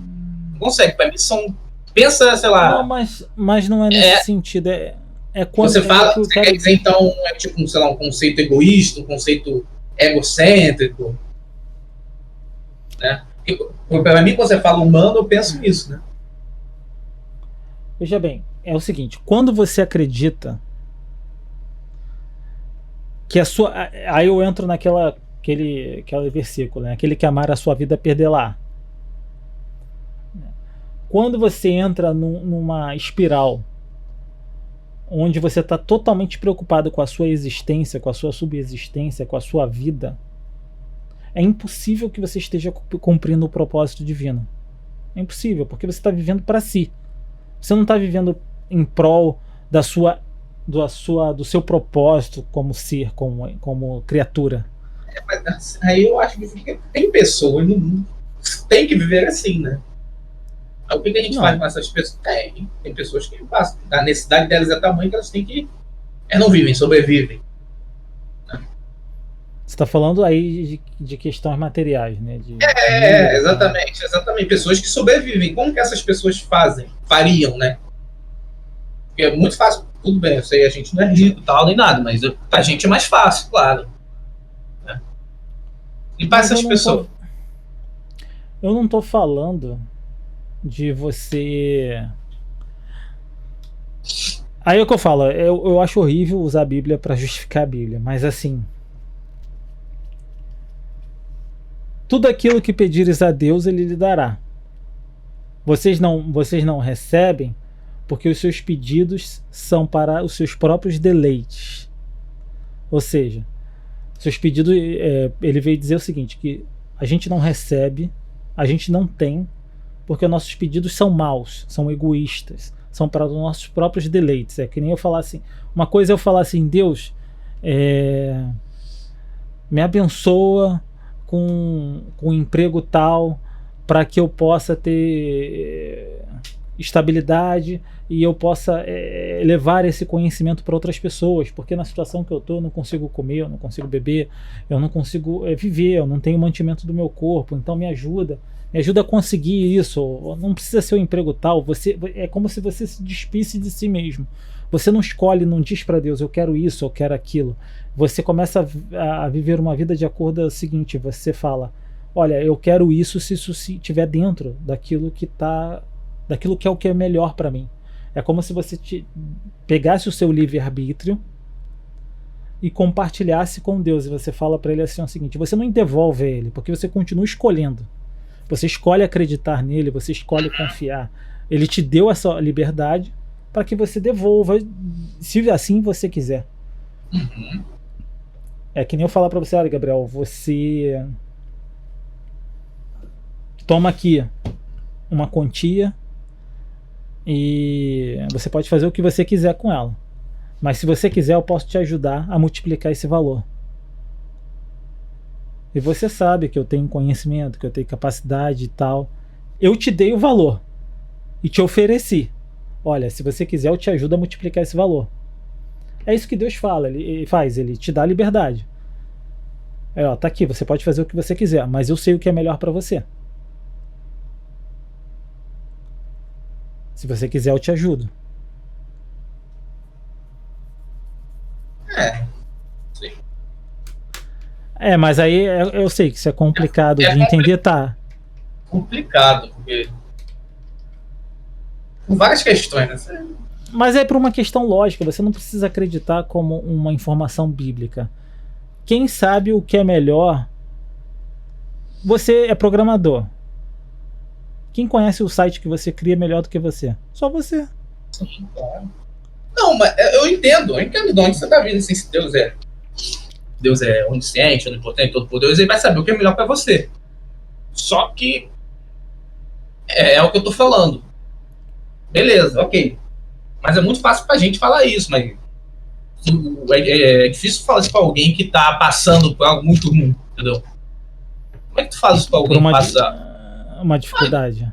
É algo, né? Como muitas pessoas passam em coisas tenebrosas. Se chegar pra alguém que tá, dizer, um exemplo, o cara tá morrendo, fala, não, pô, isso daí é Deus. Quando tu fala, entendeu? Como é que fica isso? Ou o cara perdeu um familiar, é Deus, entendeu? Como é que a pessoa aceita isso? Como é que a pessoa faz isso? Entendeu? O problema, cara, é que se a gente for botar isso em pauta, todo mundo vai perder algo, todo mundo vai ficar doente em algum momento, todo mundo vai morrer em algum momento. Se nós continuarmos a usar conceitos humanos para tentar explicar ou entender a Deus, nós nunca vamos compreendê-los. Porque a árvore, ela nunca vai ver a floresta. Eu concordo, mas a questão é exatamente essa. A árvore nunca vai ver a floresta. Sim, principalmente enquanto ela continuar na posição que ela está. Mas a árvore nunca vai deixar de ser árvore. Né? Sim, verdade. Essa que é a questão. A árvore não conhece a floresta e a árvore não deixa de ser árvore. A não ser quando a árvore morre, que aí vem outra coisa. Mas enquanto a árvore continua olhando para si mesma, ela só vê a si mesma. Ela só vê os seus troncos, os seus galhos, as suas folhas. Ela não vê mais nada, porque ela só olha para si mesma e não percebe que ela faz parte de uma floresta. Mas assim, eu digo que a árvore, a única coisa que a árvore vai conseguir ver são outras árvores, é o máximo que vai conseguir, beleza, uma árvore, tá? Mas ela nunca vai ver uma floresta, nunca vai conseguir ver isso. É a limitação dela.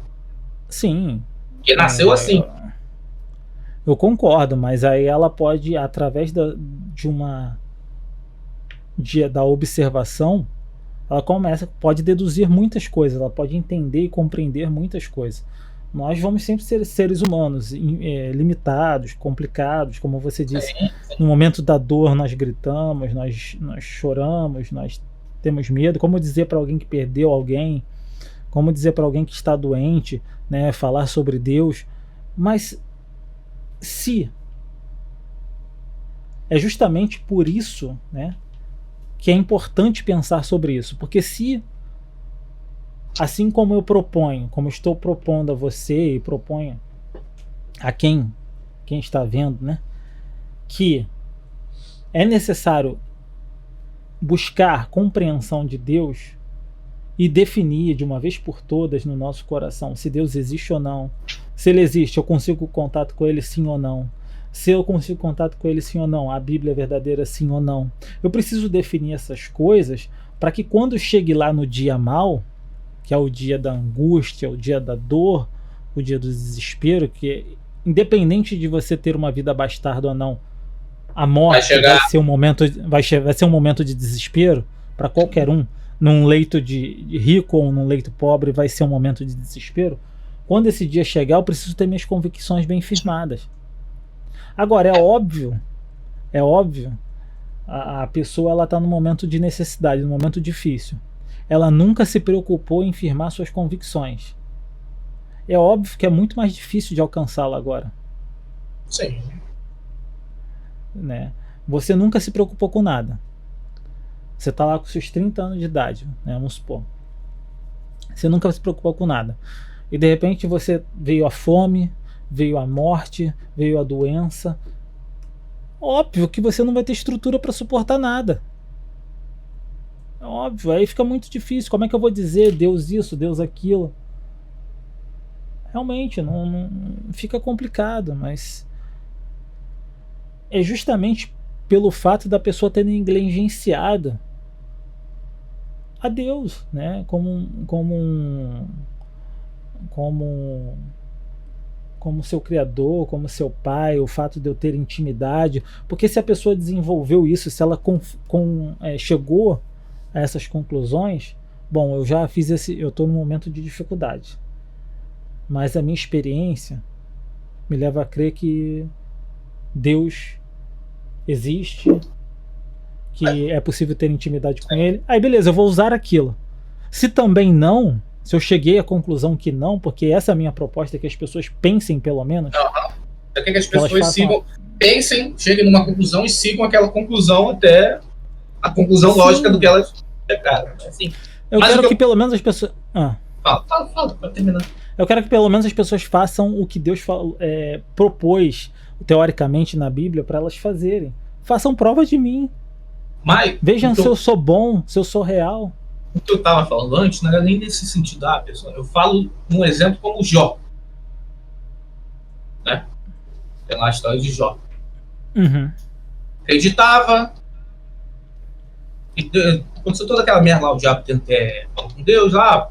Pô, ele acredita só porque ele tem tudo. Deixa eu ir lá explorar. Eu falo uma pessoa que acredita e venha passar por dificuldades como Jó. Continuar acreditando, entendeu? É isso que eu tava querendo chegar. Beleza, você, Felipe, chegou, acredito, concretizou lá a tua crença. E aí vem a dificuldade. É isso que eu tava querendo saber. Como você vai se resolver com isso? Né? Essa que era a minha questão. A única forma de explicar Jó é usando Jó, né? Pelo menos para mim Deus permitiu que aquilo acontecesse com Jó, primeiro para que hoje aqui a gente pudesse estar falando sobre ele, para que ele fosse um exemplo, na minha opinião. Isso aí a única forma de falar sobre isso é admitir que a Bíblia é verdadeira. Então, para que a gente pudesse falar sobre ele. Então, Jó se tornou uma lição para gerações e gerações. E Deus sabia que ele suportaria. Sabia que ele seria um homem inabalável, um homem de fé. E eu tenho certeza que nem quando Jó no final, no livro de Jó, ele fala para Deus assim, o próprio Jó confessa: falei de coisas que eu não entendia, de coisas que eram maravilhosas demais para mim. Por favor, ensina-me e eu aprenderei. Fala comigo e eu ouvirei. Né?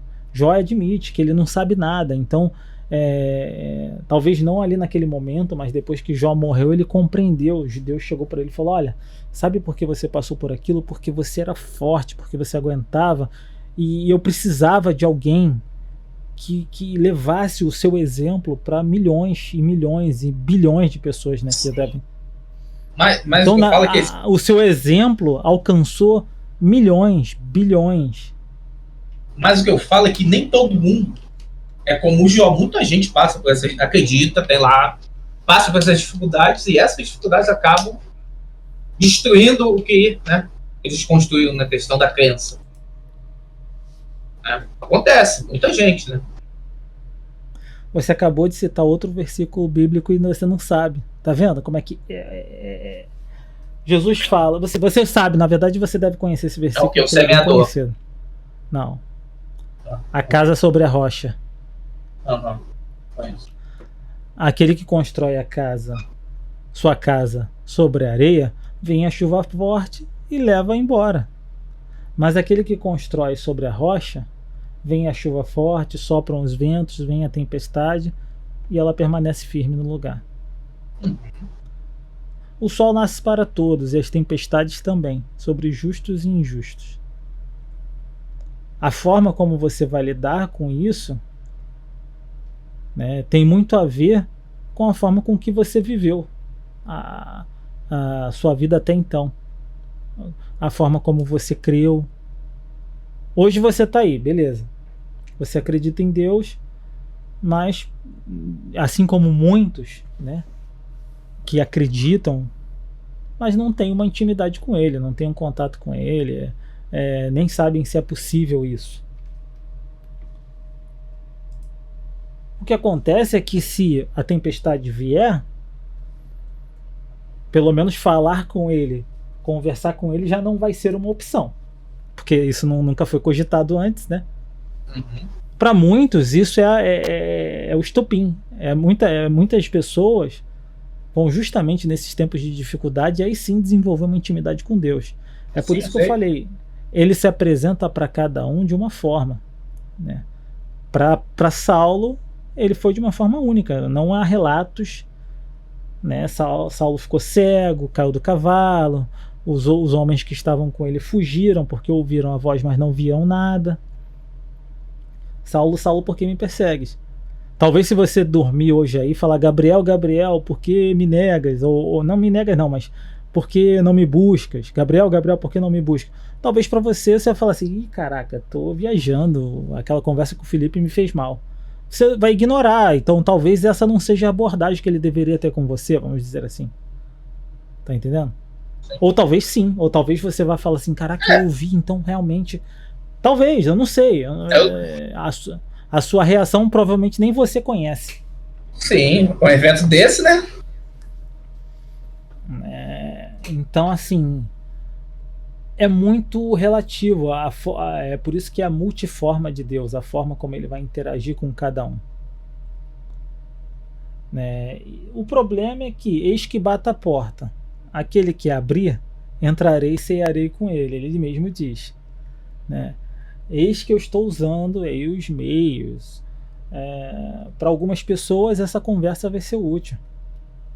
Para outras essa conversa aqui não vai servir de nada. Então essas pessoas precisam ser alcançadas de outra forma, né? Eu sei que ele está batendo a porta. Que ele quer abrir, entrarei e cearei com ele. Essa é a palavra que eu acredito. Ah, mas isso é a Bíblia tentando justificar a Bíblia. Beleza, então defina de uma vez por todas se a Bíblia é o real ou não, se intimidade com Deus é algo possível ou não, conversar com Deus e ouvir suas respostas é algo possível ou não. Isso tem que ser definido, porque se ele existe, ou para alguns, né, ou para alguns, algo primordial, definir se ele existe ou não. Tem que ser a própria pessoa, né? Deus existe, sim ou não? Sim. Eu não posso fazer unidunité, porque senão eu tô fazendo roleta russa. Se ele não existe, eu também não posso perder tempo com esse monte de conceitos e prisões psicológicas, né, que para muitos é uma prisão, e conceitos existenciais. Eu não posso perder tempo com isso. Eu vou cuidar da minha vida. Agora, se ele existe, tudo muda. Aí se Deus existe, opa, peraí. Aí eu tenho que começar a fazer um monte de perguntas. Jesus é real? Que Deus é uma coisa, Jesus é outra. Pô, Jesus veio e morreu. Morreu, sim ou não? Morreu. Ressuscitou. Pô, ressuscitou? Sim ou não? Ressuscitou. Então por que isso aconteceu? Ele está dizendo que fez isso para me salvar. É real. Pô, se eu preciso ser salvo e eu não posso salvar a mim mesmo, Então, peraí. E aí vai. Aí você tem que ir definindo isso é que nem fazendo um checklist. Porque senão você fica lá, Deus existe e está lá no céu. Eu vou trabalhar, vou viver minha vida, vou. E às vezes a gente está caminhando para o nosso próprio abismo e não sabe. Há caminhos que parecem bons aos homens, mas o seu destino é de morte. O final é morte. Entendeu? Sim. Então é justamente por isso que eu acho importante esse tipo de conversa, esse tipo de questionamento. Pensa, todo mundo pensa. Se questionar, né? Porque você se questionar é sempre relevante. Eu não quero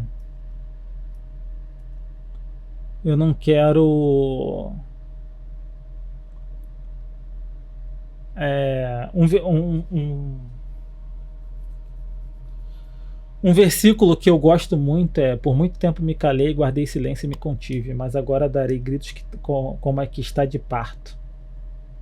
Os cegos farei andar por caminhos que não conhecem, e por aí vai. Eu não sei o versículo todo de cabeça agora, mas eu acho que quem tem um propósito não deve se calar, não deve se abster. E quem não conhece seu propósito também não deve ficar parado e achar que está tudo bem. Porque tem muita gente infeliz no mundo, tem muita gente depressiva, tem muita gente confusa, tem muita gente perdida. E às vezes a resposta está aí. Às vezes não. Para mim, eu tenho certeza que a resposta está aí, né? Mas a pessoa precisa decidir, descobrir por si só. Posso fazer a pergunta? Quero fazer a pergunta. Se você segue, é possível você seguir o seu propósito e ser infeliz? Olha. Ou você sempre vai ser feliz se seguir o propósito? Essa é uma pergunta que intuitivamente a resposta que vem é não, né? Mas é injusto eu falar isso. Eu estaria sendo hipócrita, porque eu não sei. Não sei por questão de conhecimento, né? Eu até então, Felipe, como ser humano, não acredito que eu vivi o meu propósito. Eu acredito que eu fiz como a grande maioria, me debati, né?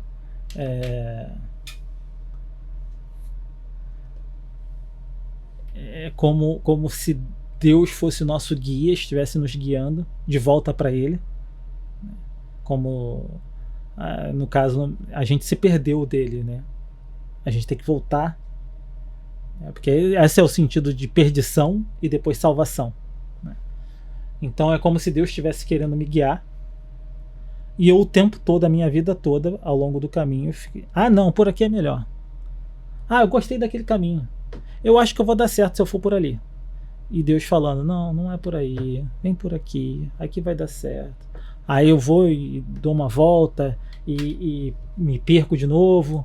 Aí ele me acha de novo e agora fala, agora a gente vai ter que voltar por esse mesmo caminho que você veio, porque agora o caminho de volta é por aqui. Ou então, agora, já que você mudou o caminho, a gente vai ter que passar por aquela montanha. Ou seja, eu mesmo fui criando dificuldades ao longo do meu caminho e me afastando do meu propósito. Isso é o que eu acredito que eu fiz. Né? Eu acredito hoje eu acredito, e isso pode mudar, e o meu entendimento pode mudar, que o meu propósito é falar sobre Deus, é pensar em Deus, é especular sobre Deus. Especular porque em parte nós conhecemos, em parte nós profetizamos, né? Ele mesmo disse isso. Eu acredito que o meu propósito é esse, estar cheio dele no sentido de entendimento, de conhecimento, e falar e suscitar e trocar ideia e aprender com você e poder passar algo para você também, e tudo envolto sobre ele. Esse eu acredito que é o meu propósito. Mas eu só estou engatinhando nisso, então eu não posso dizer se há plenitude, com certeza, se eu vivi a plenitude disso. Mas eu tenho total fé que sim. Porque na verdade seriam essa pergunta e a outra que é: então só a felicidade plena só seria quando você segue o seu propósito? Né? É uma pergunta diferente da outra, um pouco. Olha,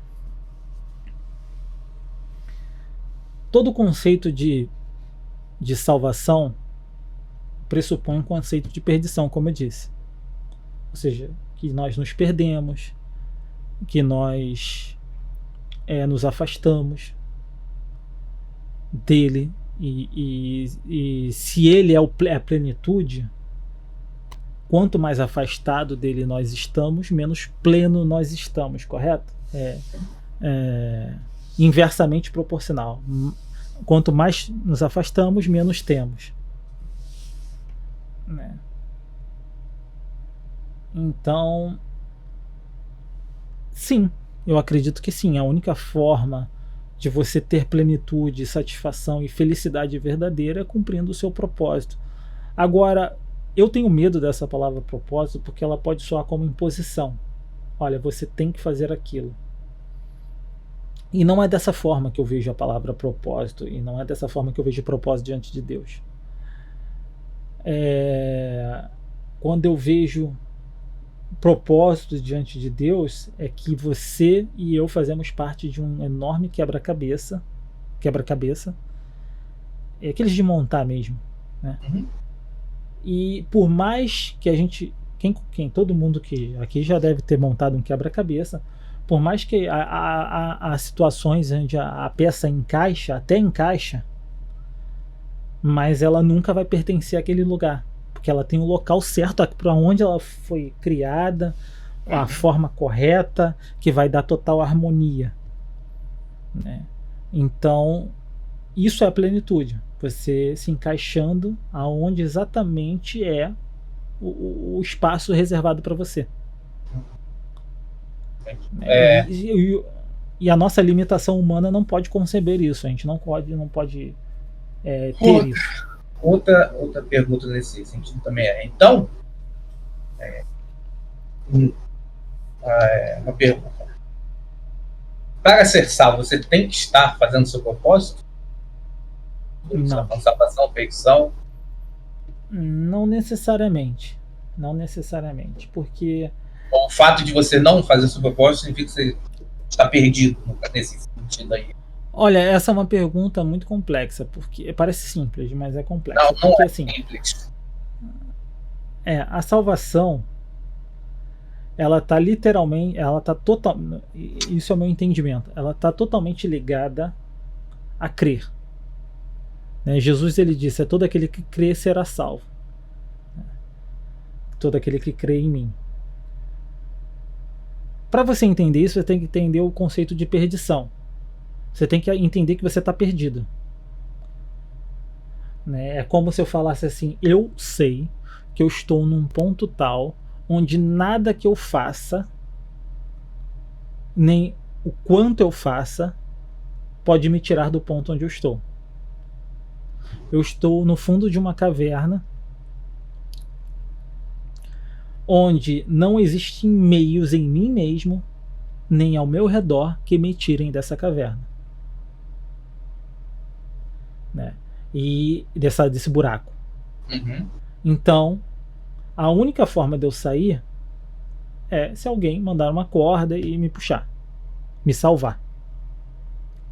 Então, o conceito de salvação e perdição tem que partir daí, parte daí no sentido de Deus. A palavra de Deus diz que a morte e a perdição, o homem foi condenado através de uma decisão de um homem, que no caso seria Adão. Um homem e uma mulher, né? Homem, ser humano, que eu digo. E o homem só poderia ser salvo através de outro homem. Aí entra Jesus, né? Que somente ele teria capacidade de pagar a dívida que nós criamos. É como se você devesse tanto que você fala assim: cara, se eu trabalhar a vida toda, eu nunca vou quitar essa dívida. Aí chega alguém que tem uma quantia absurda e quita a sua dívida por você. Entendeu? Tá. Então, assim... Não, você quer continuar assim? Continua. Vou fazer uma outra pergunta então, assim, baseada nisso. O conceito de salvação passa por Cristo, né? Porque sem Cristo não há perdição. Sem Cristo há uma série de regras que é muito simples. Você fala assim: eu vou ser bom e eu vou encontrar Deus porque eu sou bom. E ele vai falar assim: ei, Gabriel, eu vim te recompensar pela sua bondade. Né? E não é isso, né? Na verdade, o conceito de Cristo, o conceito de salvação só existe através de Cristo, e o conceito de perdição também, porque é necessário. Só existe salvação quando existe uma perdição. Tem como salvar quando está perdido. Exatamente. E só há salvação quando se fala em Cristo, né? Mas fala, só a sua pergunta. A outra pergunta, eu sei, baseado nessa pergunta, então você falou que a salvação não está ligada ao seu propósito, necessariamente. Então por que alguém deveria procurar o propósito dela se isso não está ligado com a salvação, necessariamente ligado com a salvação dela? Porque, né, teoricamente, se a gente está falando de Cristo, de Deus e tal, o que a pessoa pensa o que ela pensa, o final de tudo é ser salvo, né? Um pensamento bem, simplório, bem assim, é tipo, beleza, vamos ser salvos para o céu. Então por que eu, você, alguém procuraria, vou procurar o meu propósito? Se, eu posso ser feliz sem, né? Talvez não uma felicidade plena, mas ser feliz sem seguir o meu propósito e posso ser salvo. Por que alguém fala aí, vou seguir meu propósito? O que motivaria? Aí a gente volta pro exemplo do carro e do combustível. Deus chega para você e fala: Gabriel, vá até Curitiba. Aí você fala para Deus: mas só tem combustível para rodar metade do caminho. Aí ele vira e fala para você: confia em mim, você vai chegar. Se a salvação, para ser salvo, você precisa crer na salvação, você crê naquela salvação, você crê que ele vai te acudir, que ele vai fazer alguma coisa que vai te permitir chegar, ainda que você não veja isso como uma realidade. Vai te permitir chegar no ponto onde ele disse que você vai chegar.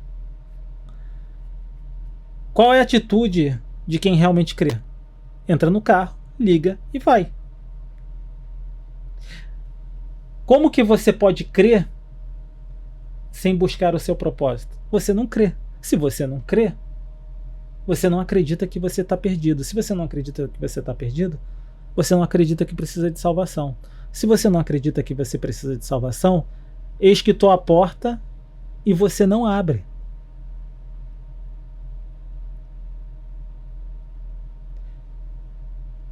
Ele bate a porta e você fala: não, eu não vou abrir não, porque de qualquer forma Deus vai estar comigo e quando depois eu encontro ele.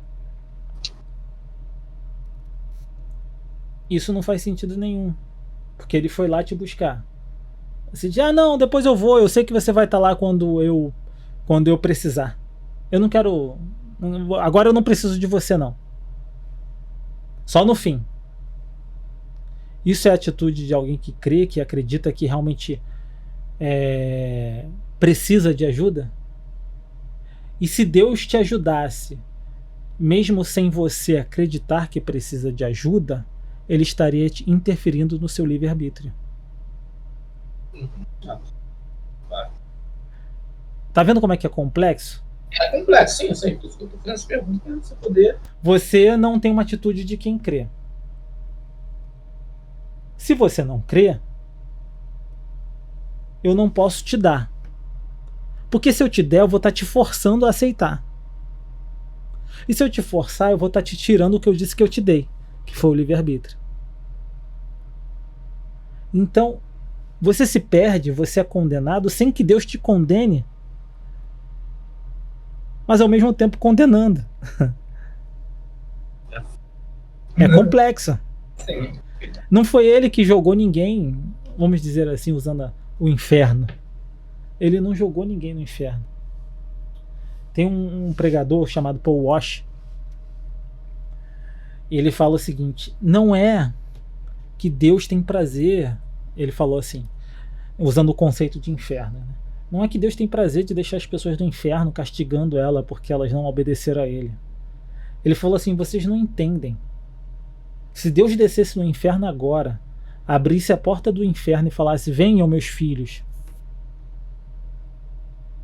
as pessoas que estão lá no inferno têm um total desprezo por Deus e não creem nele ao ponto tal que elas bateriam a porta na cara dele e diriam: sai daqui, porque eu não acredito em você, você é mau, você é maligno, você vai nos fazer mal. Não é que ele não quer salvá-las, elas não querem ser salvas porque elas não acreditam que precisam de salvação.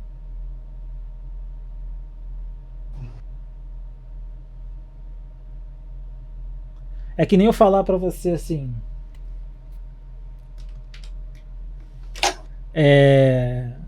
Gabriel, você sabe o quanto é legal andar de iate? Não sei. Você não pode nem sequer imaginar o que é isso. É que nem Deus falar para as pessoas assim: olha, vocês não sabem que vocês estão perdidas, eu vim para salvá-las, eu fiz de tudo isso para salvá-las. E elas vão falar assim: o que você está falando? Eu não faço ideia do que você está falando, eu não acredito em você, eu não consigo imaginar ou contemplar isso. Você está me enganando, está mentindo, está tentando me manipular, me controlar, enfim, é tudo menos o que você está falando, porque o que você está falando eu sequer posso contemplar. É como você falar eu usei o termo no iate. Você ainda consegue imaginar, porque você sabe que é um barco, você sabe que é. Mas seria o mesmo que eu falar para um índio que nunca viu a sociedade falar: você não sabe o quanto é bom andar de avião. E tentar falar para ele assim: venha, vamos comigo, vamos andar de avião. Você acha que ele ia fazer o quê? Ele ia vir pacificamente e curtir um passeio de avião? Ou será que ele ia tentar me flechar e me matar? Sim. Ele ia tentar me matar, correto? Assim estão as pessoas no inferno, segundo essa interpretação desse pregador, que eu acredito. Uhum. Chega alguém na tribo deles e fala: ei, gente, vocês estão passando dificuldades aqui, vocês estão sofrendo aqui, venha comigo, eu vou levar para vocês para um lugar melhor. Eu chego pro índio e falo: venha, vamos, eu vou levar vocês, vai ter comida à vontade, vai ter roupa, vai ter abrigo.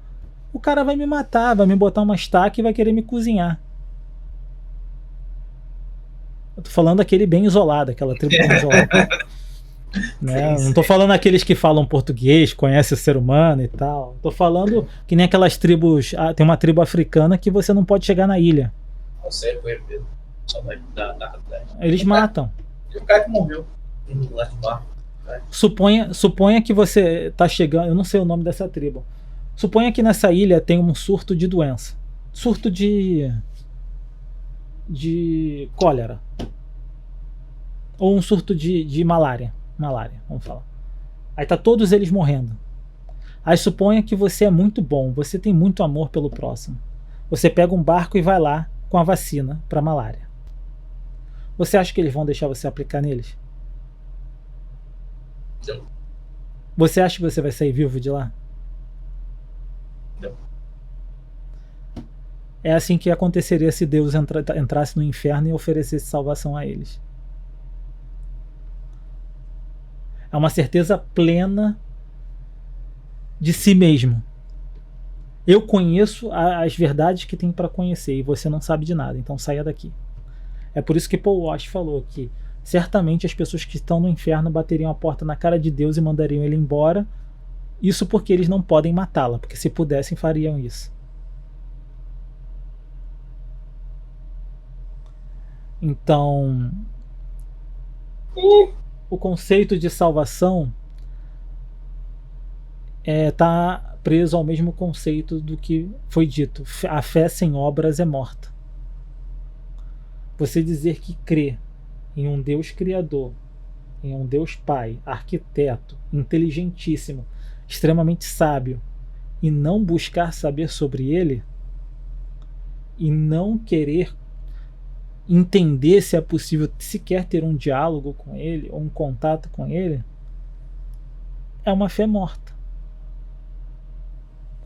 Porque você sequer faz as perguntas, você sequer está preocupado em entender se a Bíblia é real ou não, se ele vai te responder ou não, se é possível estabelecer um contato ou não, se ele tem algo preparado para você ou não, se ele tem uma direção para você ou não, se ele tem planos bons para você ou não.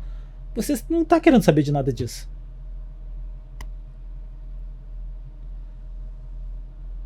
Então, que fé seria essa? Mas eu entendo, eu sei o que é isso. Eu sei o que é isso. É muito fácil a gente ficar distraído com as demandas da nossa vida. Os dias passam rápido, a gente mal vê, o ano já passou, a vida já aconteceu, os problemas já vieram, as soluções já aconteceram, e de repente e daqui a pouco a gente tinha 10, agora tem 20, depois 30, depois 40 anos, e o que eu fiz?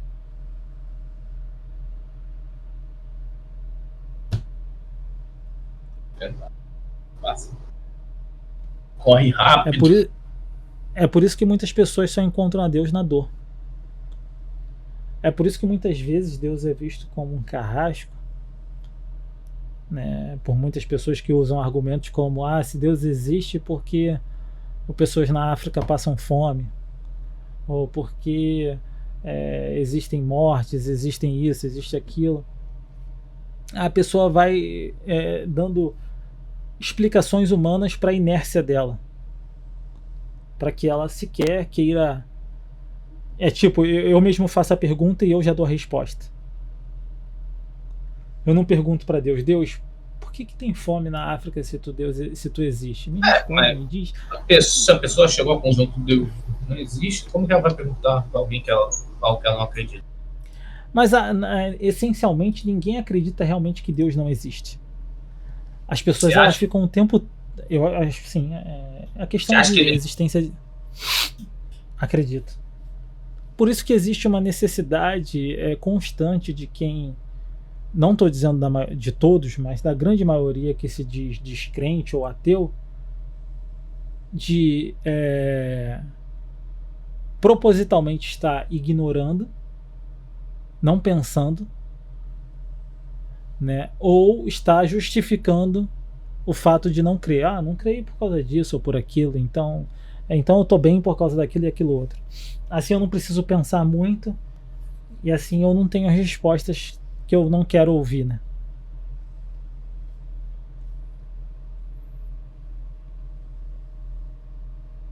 Uma pessoa que eu queria conversar também seria o Vitor, porque ele é meio descrente.